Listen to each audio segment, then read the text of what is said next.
Everyone, welcome to the channel Profile Plus. This is Padma. Today in this video, we are going to discuss about some phrases which are very much needed. Okay, see, generally friends, those who speak confident English or those who are trying to speak a very confident English, they find it more difficult with the fillers. I'll tell you what these fillers are.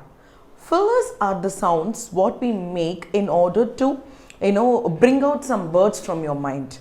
Example, I'm just running short of words.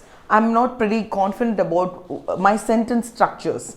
So what people generally do there is they make a sounds like like that. Okay, so these kind of unsure sounds are called fillers. See, normally this is a very big problem for the beginners who are trying to speak English, and this is very important for you not to use these fillers in order to sound very fluent in English. So today in this video, I'm going to give interesting phrases which would help you to get rid of this fillers. Let's begin.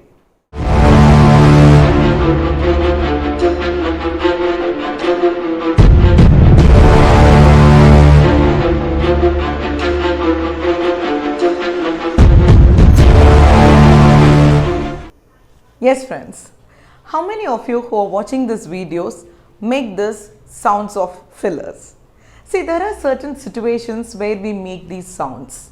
Generally, when you are not well prepared on a presentation, so you just tend to forget the words, okay? So that is when you use the words and all that. And with your body language, it looks even more awkward that you forgot the complete thing. Fine. So that is one kind of a situation. Another kind is like when you make a one-on-one conversation, probably you feel quite restless talking to your hierarchy or talking to someone who speaks a better English than you, and that is when again you feel very hesitant, very nervous. In order to hide the nervousness, again you repeatedly make the sounds like that. Okay. So this is the another situation where we tend to make these fillers. There is another situation like where you had to literally be on a social parties, okay, on a forum. Okay, in fact there you will just you'll run short of words, or people approach you with some unexpected questions, some personal questions. So you get dumbstruck with a question where you don't know what to answer.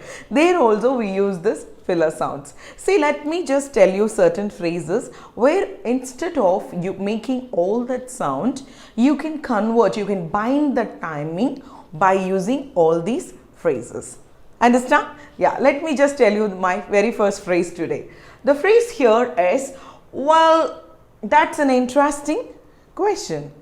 Okay, you can definitely say in an awkward moment where people are approaching with your personal question, or you literally don't want to offend them, okay, but still you want to just skip the moment, a bit of skipping the moment. In that case you can say, now that's an interesting question. So this is a time where you can take to think about the answer, or you can think about a sentence where you are being so sweet to avoid that in a gentle way, and you just go to another conversation.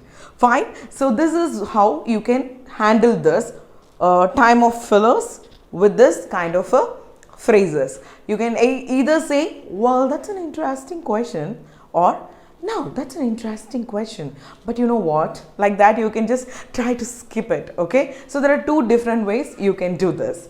The second one here is, how should I put it? So here also again you're approached by somebody with a question where you didn't even expect him to ask. It's a very unexpected situation or unexpected question where you cannot frame your sentences altogether within a moment. Okay, or you're running short of words, you're running short of your grammatical, you really wanted to be double check your grammatical terms because it is important for you to look very fluent. In that case, you can say, how should I put it?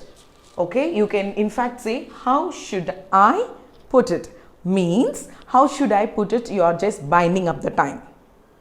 by the time you think, how should I put it, like that, you can just take some moment and then see what best answer you can give the opposite person. The third one here is, again, it's an interesting one.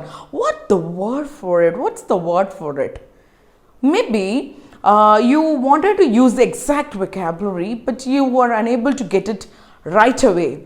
Rather making the sound like, oh my god, like all that awkward fillers, you can say, what's the word for it?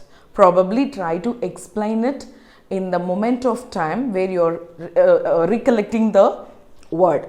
Sometimes your listener may help you. Okay, so when you just try to simplify it and try to explain it to the listener, they can definitely help you. And this can work out with your friends. Hey, what's the word for it? Like that, you're just thinking about, and you're trying to simplify and give him some clues.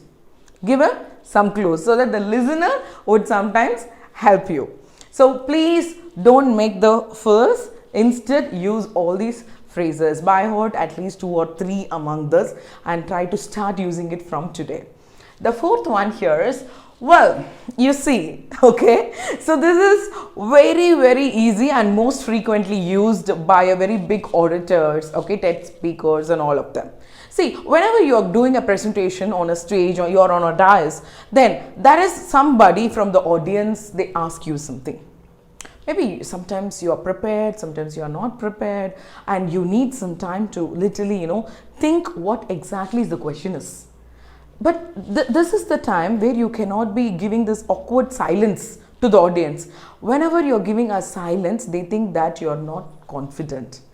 Okay, so maybe your whole presentation might look very, unsure from the audience point of view. So to avoid all these things, you can use this very stylish phrase. Well, you see, like that, you can just take some moment. See, all these phrases, you cannot just use it to bind half an hour or 10 minutes, not at all. Okay, so to bind a few seconds alone, you can use these phrases. Just remember, fillers are the one which are used to bind moments. Okay, you can never bind a conversation for more than 1 minute or more than 30 seconds. In fact, I would tell you cannot bind it even more than 4 or 5 seconds, because that looks like more you are just away from the conversation. Okay, so use the stylish phrase, well, you see. Okay, the next phrase here is, it's on the tip of the tongue. It's quite equal to this one. What's the word for it? Okay, what's the word for it? There are sometimes we stuck up with certain words which would be on your tip of the tongue. Okay, so maybe you wanted to literally speak or use only that word, or it can be more or less a technical terms or a biological terms. So we tend to forget things, and you'll just struggle hard in order to just remember or recollect that word. In that way, you can use this kind of a filler phrases that's on the tip of the tongue, but I'm just taking some time to recollect it. Like this, you can just be look very fluent. You understand this? The next one here is, okay, now let me think. This is most used when somebody is asking you for an opinion, friends. See, whenever there are some people approaching you for an opinion, hey, what do you think about this one? Okay, what do you think about this person who has joined new in our office? What's your opinion about it? Okay, now let me think. Okay, and what do you think about my presentation today? Okay, so you want to give a genuine feedback. So you cannot you're running short of words and you don't know how to just frame sentences, because this is important for you to just look very confident with your English speaking. Then remember, don't just rush with your answers. Don't rush. Okay, normally we take some time, but the silence looks very awkward. So we try to use a fillers like ooh, all that sounds. But it is very, very unprofessional, and it's an unsure gestures that you to use all such sounds. Instead of that, you can use the words like now let me think. Now let me think. So this will take you some moment for you to frame sentences. The last but not the least, hang on a moment. See, it's like over the phone or anywhere, like you just literally openly saying the opposite person, just hang on a moment, hang on a moment. So this is like very easy, friends. So anywhere you can use this because it's a very open statement. Hey, hang on a moment, like that. Then you just give them 3 or 4 seconds of silence. Take your silence, take your moment of silence, but genuinely give this phrase before that. You just hang on a moment. Maybe I'm just thinking. Okay, so this looks more genuine. Rather, using the filler sounds, hang on a moment is a very good alternate, friends. But use it least. Fine. So there are a lot of phrases today we have seen. So in any situations, while you're making a one-on-one conversation, or it can be a presentation, or it can be something like unexpected questions from your colleagues or family or anyone. So make sure that once you are determined to speak in English, you should learn all of these to correct the small errors in our day-to-day conversation. If you like this video, don't forget to press that like button. That motivates me to do a lot more videos like this. Enrich, empower and emerge with English. All the best, friends.